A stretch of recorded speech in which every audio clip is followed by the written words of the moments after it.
Okay, so let's resume. And I think we should be just at the very start where we left off last time, so let's have a look. Chapter 1, President Reign.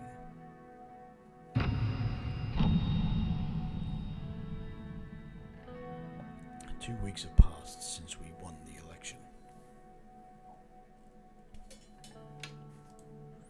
And now I was about to be sworn in as the 4th President of Swordland. Thousands were watching the inauguration ceremony and cheering my name, Anton Reign. The die was cast. And there my story began. In the distance, the Maroon Palace stood on top of the famous Hill of Pride. I had no way of knowing what future awaited me there. I looked at my family. My son and daughter, Frank and Deanna, were next to Monica, my wife. Her eyes were glimmering with pride. By the way, I can click on these names so I can see. Frank, yeah, there he is. Deanna, my daughter, and Monica, my wife. Then I turned towards the key people who made it all possible. Of course, each individual was promised an important position in my cabinet. As my thoughts slowly faded away, the reality of the situation dawned on me. Also, Hawker, the Chief Justice of the Supreme Court, was waiting for me. The time for the oath has come.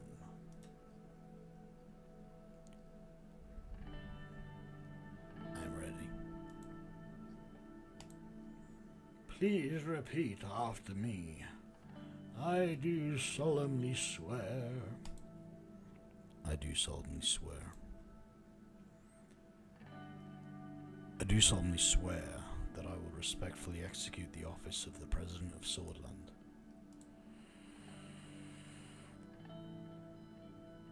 And to the best of my ability, preserve, protect, and defend. And to the best of my ability, preserve, protect, and defend.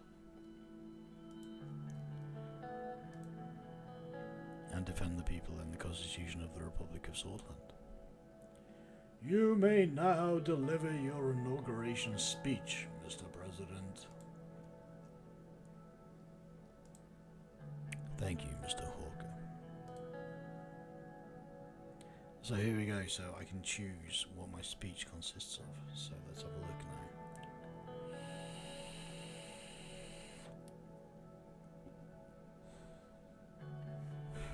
Dear citizens of Swordland, brothers and sisters, and my fellow swords. It's all different ways of approaching the populace, isn't it? So, the citizens of Swordlands kind of looks down on them. Brothers and sisters is very, very inclusive. And my fellow swords is even more inclusive. So let us be very inclusive and say, my fellow swords. The crowd looks very eager to listen to me. Idea of unity, current dire situation, change and hope. Change and hope. The change and hope is what we're going for, so change and hope. You, the people, have chosen. Together we will bring prosperity and reform to our nation. It is a time of hope. It is a time of change.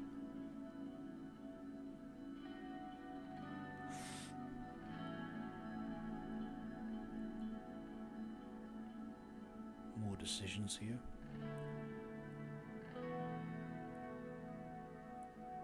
Our capabilities. Our workers are no less productive than a decade ago. Our capable minds are no less inventive. Our products and services no less requested than they were last week, last month, or last year.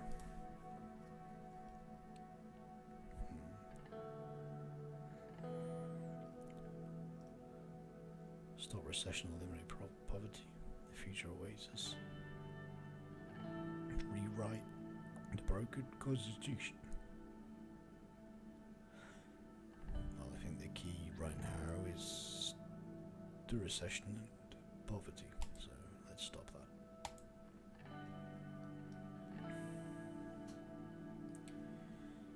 I promise you, we will stop the recession and eliminate poverty. Change now.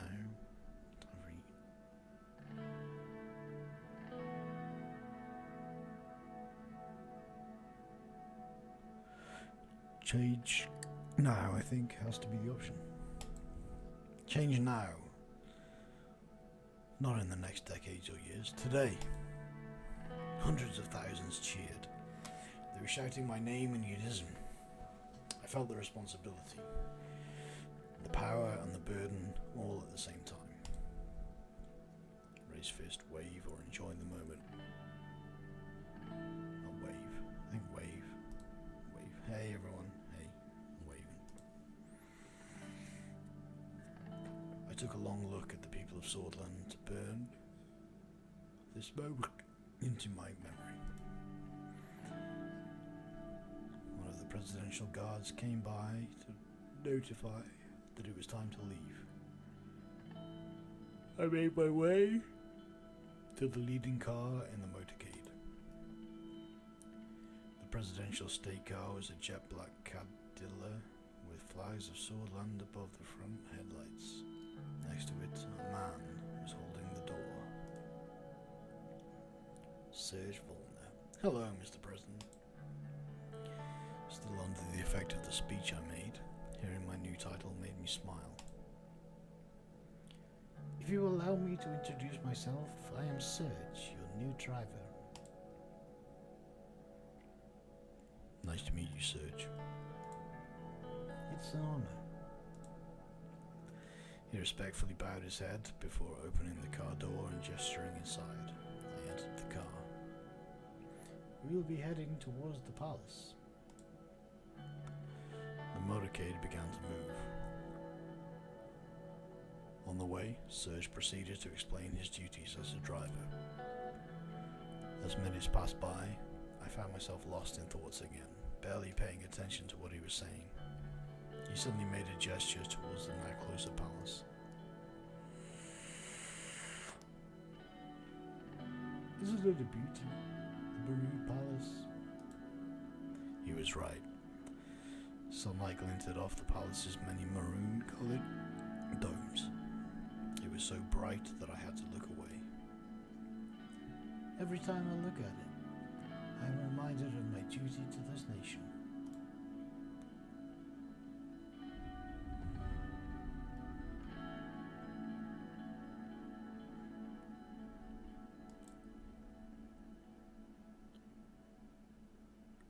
So do I, Serge.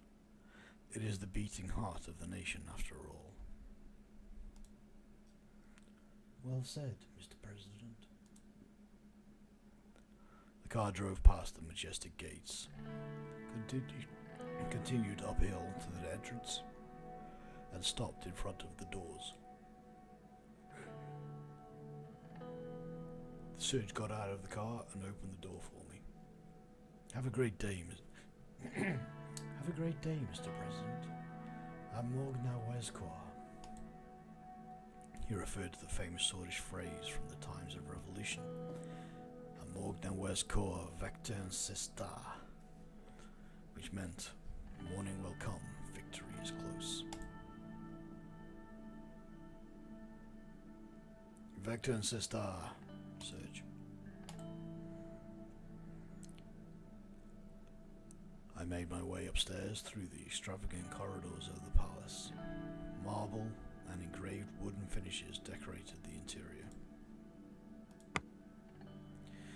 My footsteps echoed in the colossal halls.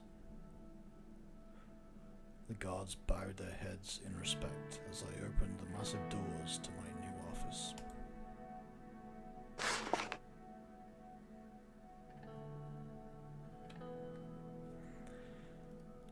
And so here opens out the map for the game, and you can see here now that basically the country of Swordland consists of Holsword, the yellow area, Thorin, the green area, Grunny, the kind of grey area there, Gelsland, the kind of pinkish area, Bergia, the kind of darker pink or Argis, the yellow area, and Agnland, the green area. Now all of this is part of my country. They're like shires or states within the country of Swordland. And then outside of that we have Agnolia, Romberg, Valgsland, Lesbia, and Wellen, which are all countries that I border. All of the little pieces within my country represent towns or cities, and wherever there's a little exclamation mark or a little file indicator, that means there is something there to have a look at. So, and there's something there as well. So let's have a look now. And of course, arrows at the top of the screen there point towards potential issues as well that need paying attention to. Also, the news at the top of the screen here will tell you what's going on in all the various different newspapers at the time. So let's first look at the newspaper, shall we? The Whole Sword Post says, Rains spoke of change and hope. President Anton Rain has been sworn into duty in a great ceremony in Whole Sword. Thousands have attended the ceremony. In his inauguration, Rain spoke about change and hope, bringing focus on reforms. Together we will bring prosperity and reform to our nation. It is time of hope, a time of change, said the new president before he entered to start his first day in the Maroon Palace. The Swordland today. The new president has been sworn in by Chief Justice Orso Hawker. Another great win for the USP and Anton Rain, who managed to get 37% of the vote. First congratulations came from Kisara Kibner of the National Front Party. The runner-up, the PFJP, did not concede until the last minute, but the results were clear since several hours in.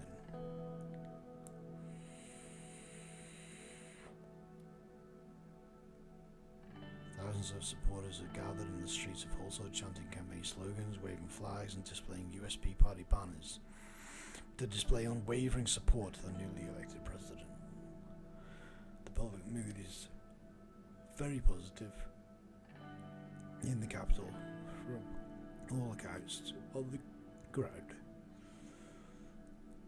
The city is celebrating that a Whole Swordian has become the president of Swordland. The lack of times, the kind of general, so essentially each of these newspapers has a different take on things due to political allegiances, left and right and central and fiscal and national and all those kind of things. So this one's very statistical. Anton Rain got 37% of the vote. Franz Richter, leader of the People's Freedom and Justice Party, only got 20. Kisara Kibner of the right-wing National Front Party got 11. The Communist Party and the Workers' Party got 10% each, just under 10% each. So there we go. Radical. How many times will people fall for the same trap? We've seen this before with Colonel Sol, who supposedly saved this country and brought stability in times of chaos. This stability, however, meant a life of oppression. Next was Afonso, who was elected as the Liberal Reformer to bring changes to the USP and Swordland. Seeing his unfortunate inability, his own cabinet resigned. As the third USP candidate becomes president, it's high time to realise that real change won't come from the same party. And this is an important point because, I am from the same party as Colonel Sol and from Elwald Alfonso. And The Economist.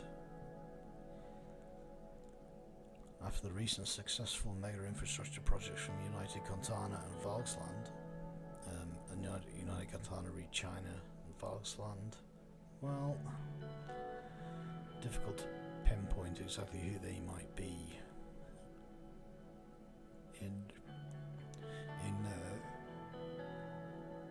simplistic terms, but they are there.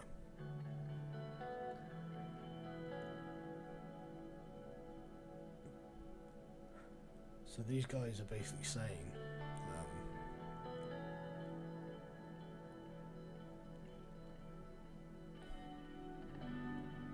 investment analysis indicates infrastructure investments can be fruitful, but even more so in the long term, especially if they're focused on linking economic nodes.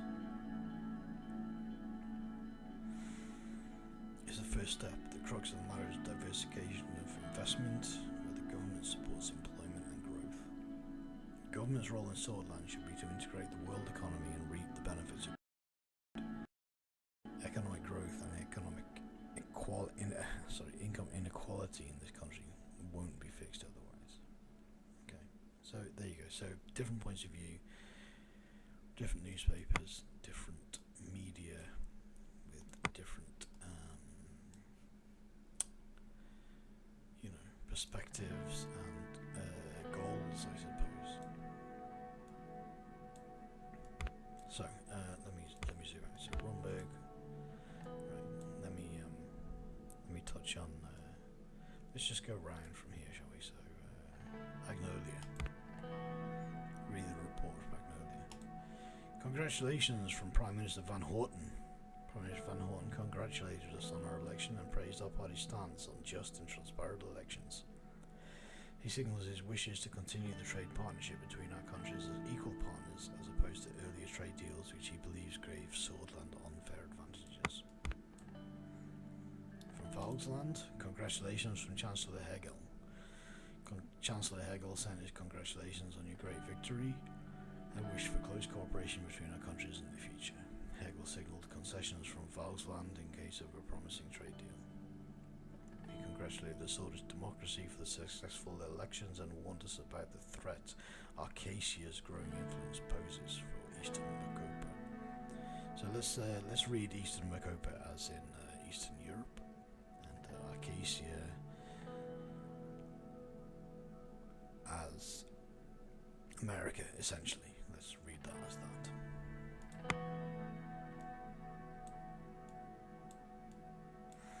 Moving on down to a couple of other towns in the north of our country. Let's see what they have to say. From Laren, the report calls attention to the alarmingly low levels of productivity growth in the region of Agland, where there are high rates of food insecurity, malnutrition and rural poverty in inert parts of the region. The Mayor of Arvery, Eric Neal, reports a lack of adequate infrastructure around Arvery, which seriously undermines the attractiveness of Arvery's investment climate. According to data published from the National Business Council, around 19% of a company's total expenditures in Agnaland is absorbed by logistics costs, while in peer regions this figure is below 10%. So,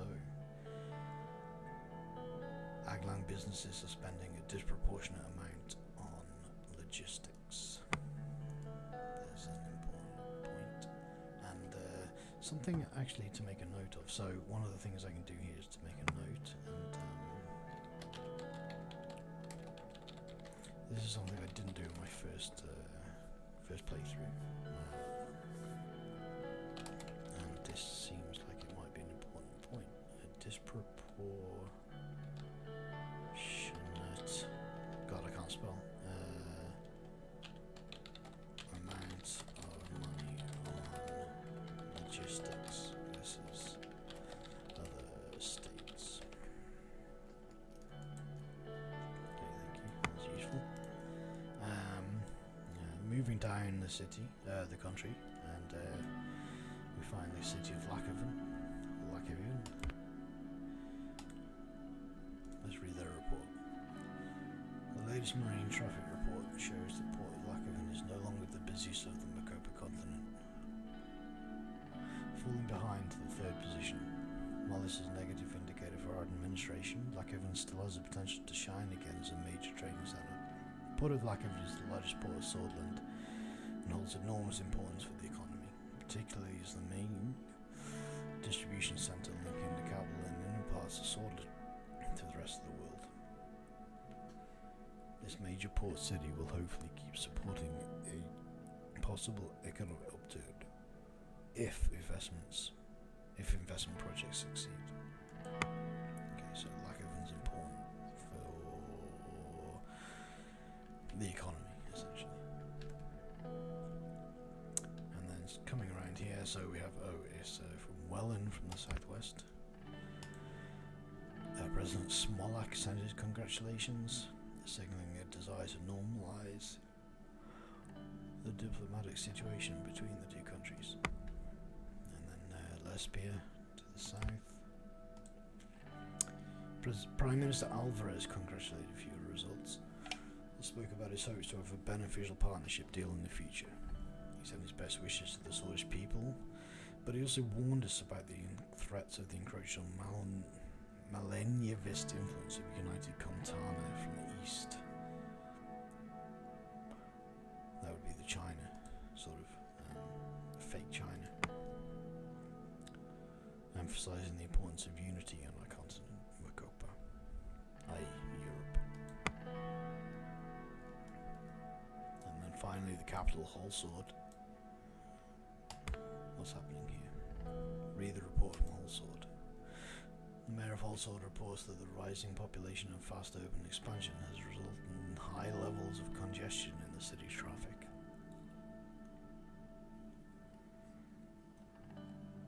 The mayor also reported that the absence of a well-designed, large, land-based logistics centre where all transporters come together is one of the greatest problems for domestic transporters, because Holsword is a big metropolis. Transporters are scattered all across Holsword, having established centres in 10 different districts.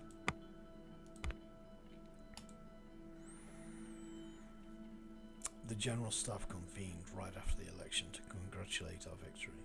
All branches of the Swordish Armed Forces, that's our own, being the country of Swordland, our own armed forces were represented in the meeting that took place at Camp Strongarm with massive security measures. The chief of the armed forces, Vulcan Kruger, there he is, pretty serious looking dude with a lot of medals. He made a public press statement highlighting the increasing chances of military confrontation in eastern Makopa and requested support to strengthen the military.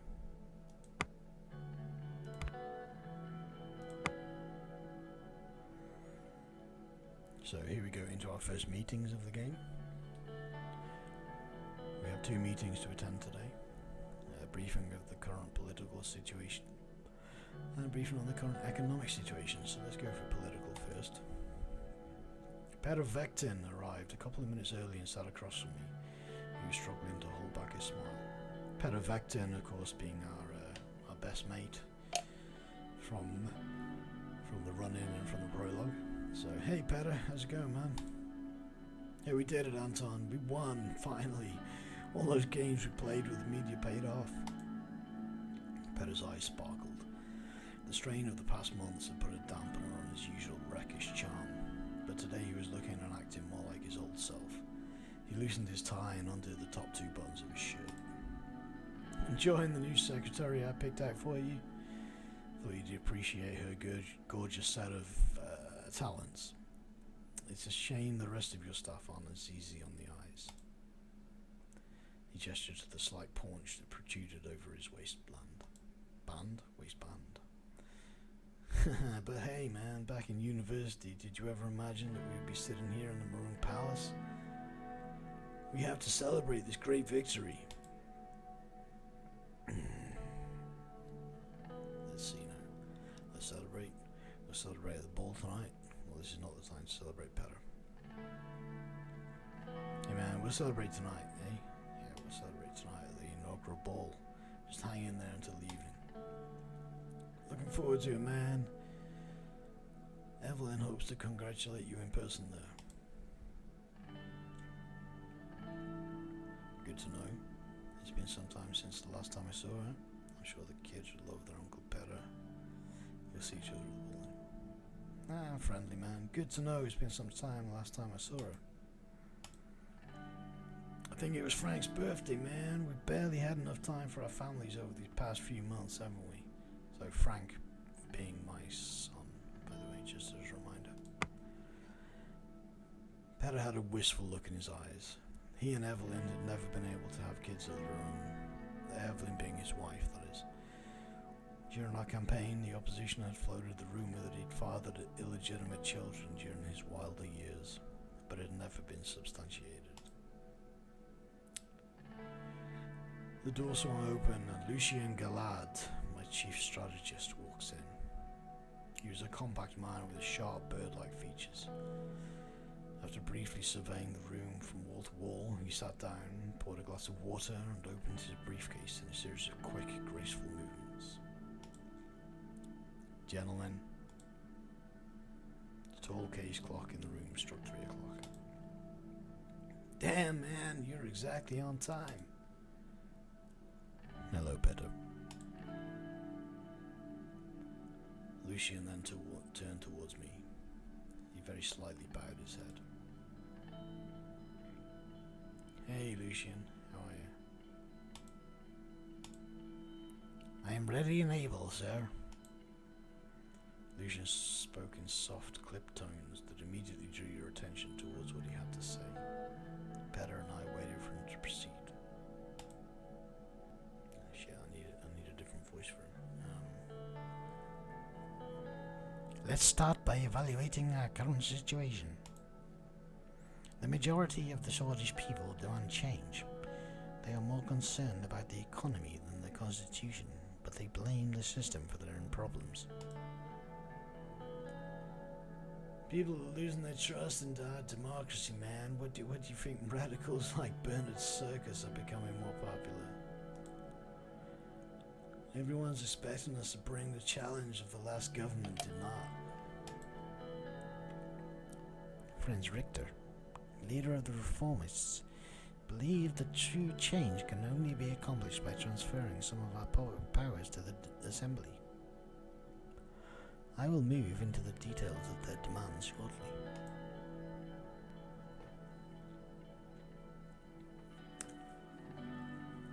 Well, here we go. So here's a big decision. So, agree with the Reformists to democratize our broken system, listen to the people, or lose power.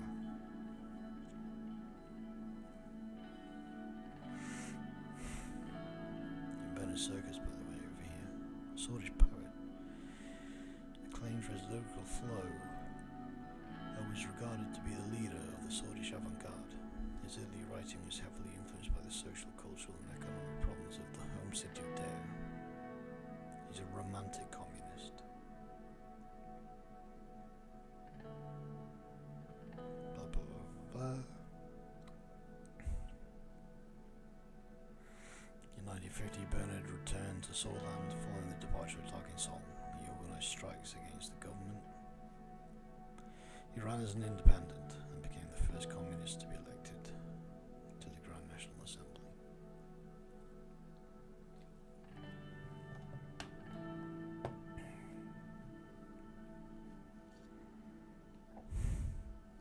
Now then, please listen. I'm not going for option 3.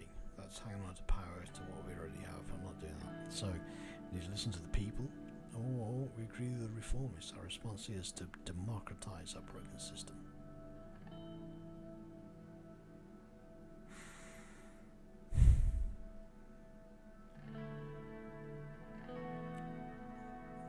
Well,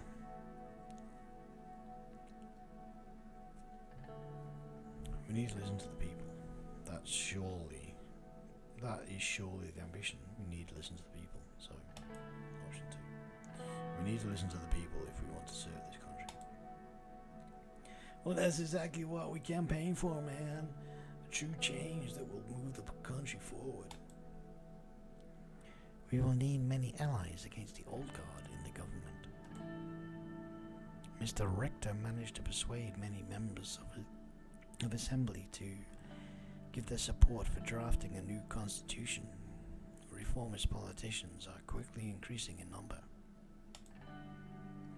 While the reformist wing inside our party is still a minority, they could have a tripartisan majority in the Assembly, especially if they unite under Franz Richter. So let's just take stock for a minute here. What are we talking about? Mr. Richter is essentially the leader of the opposition. He's the leader of the People's Freedom and Justice Party. He is, like I say, leader of the opposition. Now then, my party, the USP, obviously don't agree with what he wants to do. So the USP reformists aren't wrong to agree that we need change, but we should be in charge. Mr. Richter could be a potential ally in our goal to maintain a majority. Our party must fall in line with our position. We can't have a strong divide.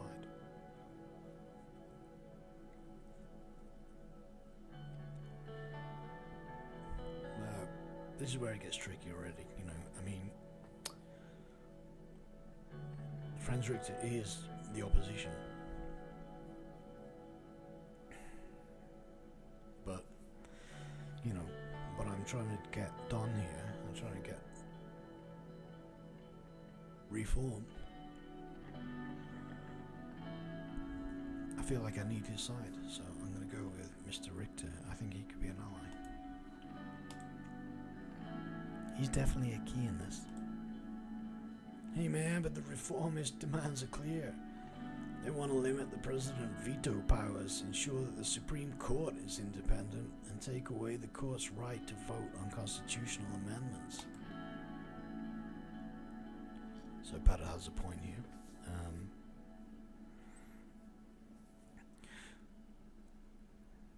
We can support the reformists and have proper balance of power. We listen to their demands, otherwise we're no different to the previous admins, or we won't allow them to influence us. We'll shape our own future. Well, the reformists want to limit the president's veto powers, ensure the Supreme Court is independent, and take away the courts. Well,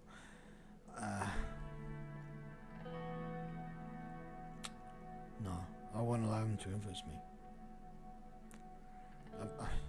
I support and listen, but I'm not taking sides, so I won't allow them to influence me. I agree, sir. The old guard will do its best to preserve the Constitution. Chief Justice Hawker and his allied judges have a great influence over the Supreme Court, which will be tough to break. Yeah, but the court has the final say over constitutional legislation. Without their approval, we cannot even change it.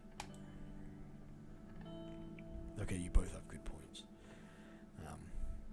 We'll need a comprehensive bill to balance the power structure more fairly.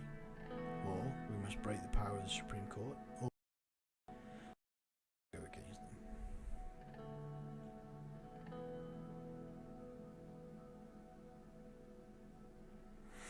We need a comprehensive bill, I feel. We need to balance the power structure. We can't have one arm of the government having more power over the other one, so this one. Yeah, I agree, man. The old guard won't like this, though. A comprehensive reform... A comprehensive reform that would make the reformists happy would mean maintaining a balance between all branches of government, which means removing your absolute veto as well. The reformists demand that all loopholes in the Constitution are closed.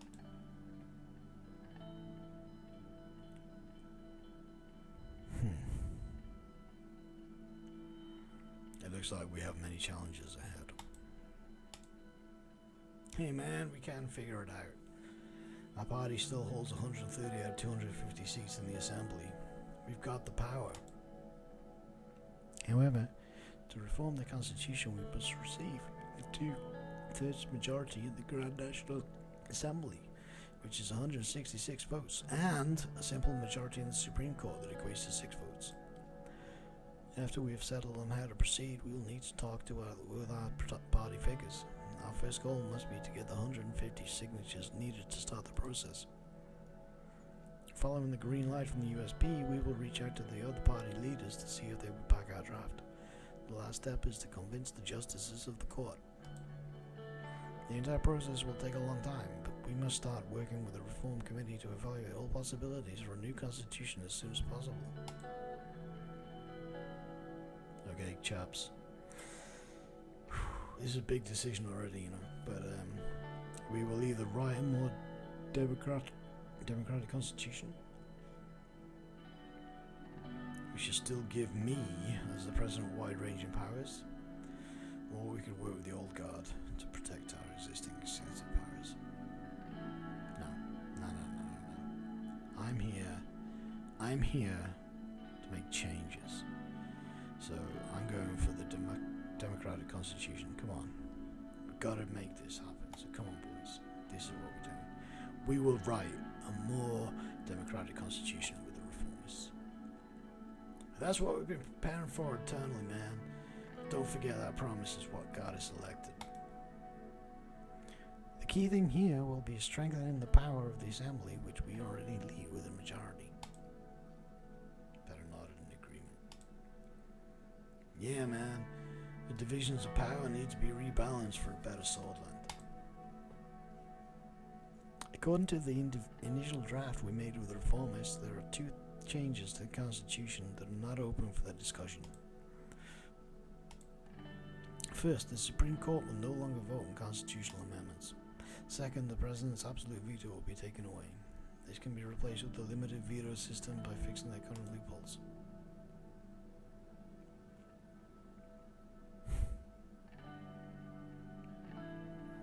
Okay, yeah, I'm fine with that. I have no problem with these clauses. Let's work with the reformists. Yes, sir.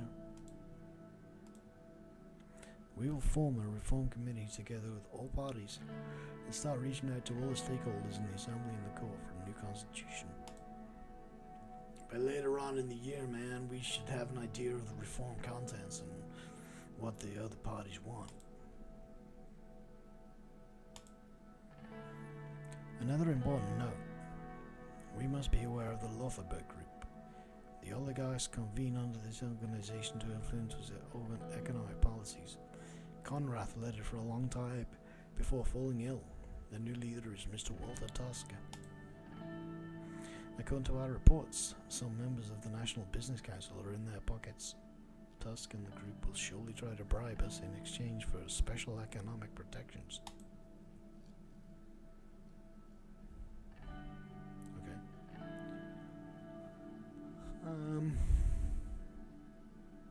I want to work with them. I won't be bought. I will enter dialogue. We won't let them fuck us over. I think we need to be diplomatic here, so I will enter a dialogue with them eventually. We need to be diplomatic. Wise approach, sir. It's good to understand and see if we can reach a middle ground. As far as I know, man, Marcel Corrani has some strong ties to this group. His influence could definitely be an asset for us. But I'm sure he'll want something in return. I'm aware of him. The group's influence is important. The group is developing our economic policies. Tusk is heading the group. We should take on him.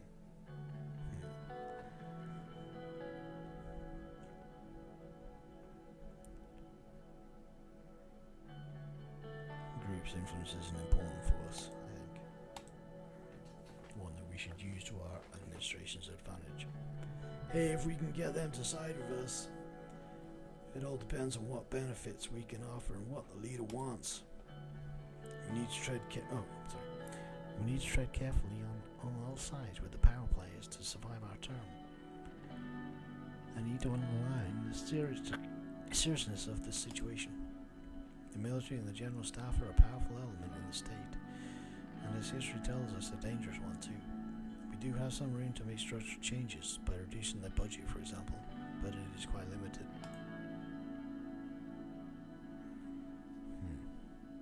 I want to receive the advice of the military. I don't want to die in prison. With the Romberg threat on the horizon, we can't reduce our defense. The military has been nothing but a burden. We should do something drastically cut their funding. I want to receive the advice of the military before making up my mind. It sounds to listen to them, but they have very biased and narrow opinions. Patriotism clouds their minds. General Kruger, the dude with all the, medallions though. General Kruger is a spectre of the past. Defense Minister Josef Lancia, there's this dude there with the bald head and the impressive eyebrows and tash. Defense Minister Josef Lancia is more loyal to us compared to General Kruger, a fact that obviously can change with our actions. Either way, I see a potential rift between the two, since they are clearly of different minds. If we act strongly against the military, both of those guys will unite against us. I agree with Lucian. We need to tread carefully here, man. Lucian looked at his watch. Well then, gentlemen, precisely 30 minutes. This concludes our political briefing for today, and the next meeting will be about our media strategy. Talk to you soon, sir. I'll keep in touch. I'll see you both for the next meeting, man. Lucian and Piero both bid their farewells and left.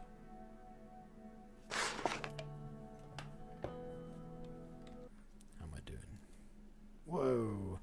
I'm at 40 minutes already. Okay, so that's the end of episode 2, I think. We've had some meetings with a few people, and a little bit of a brief intro into the history of the game, and the map and the countries surrounding us, and there you go. So let's catch up next time. Cheers. Ta-ra.